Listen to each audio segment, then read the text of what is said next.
Hello YouTube, Sam here from youtube.com/onlivegamer for the new Boston, and in this tutorial we're going to learn about saving files with the Save File dialog. So let's go ahead and create a new project, and we will call it Save Files. Now, just like the Open File dialog, Save File dialogs are built into Visual Basic, and they're very easy to use, and they keep you focused on what your application is doing, and instead of having to work on coding the dialogues yourself. So let's go ahead and come over here to our toolbox. We will add a text box. We'll make it multi-line. We'll make it a little bit bigger. And let's add a button called Save. So we'll just type Save File. We'll set the name to Button Save. Now what we need to do is come over here to our toolbox and double click on Save File Dialog. Now this will create an object of Save File Dialog that we can use in our program. So let's go ahead and double click on Save File to open up the event handler for that. Now what you guys also need to know is that you don't have to come into your Form 1 designer to add Save File Dialogs. You can also create instances of them just like object. So dim my file to save as new Save File Dialog. So you can create objects with them inside of your code.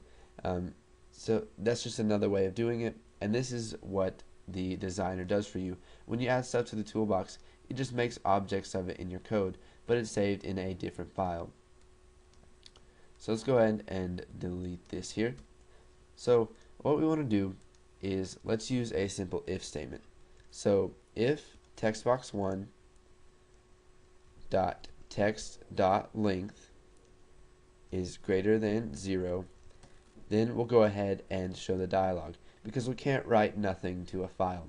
So we'll type save file dialog 1 dot show dialog, and now what we want to do is we want to save the file to whatever they named it. So we'll just type system.io.file.write all text, and for our path we're just going to use the path that they gave us from Save File Dialog 1. So Save File Dialog 1 dot file name. So this gets the path and the file name after that, and the contents of it is going to be textbox1 dot text. So you can see that right here I use system.io.file.write all text. Now this can be used for anything you want. What we usually do is we import it, but sometimes you don't want to import it. You can just use the long version of it and it will still work exactly the same way. So let's go ahead and run this and see what kind of results we get. So let's go ahead and write coding in Visual Basic is fun. So when we click Save File it opens up this Save File dialog. The default title is Save As. So let's go ahead and go to the desktop, and we will save it as corn.text. Now you can also set filters so that they can only save it as certain data types, and we'll be going over that in later tutorials.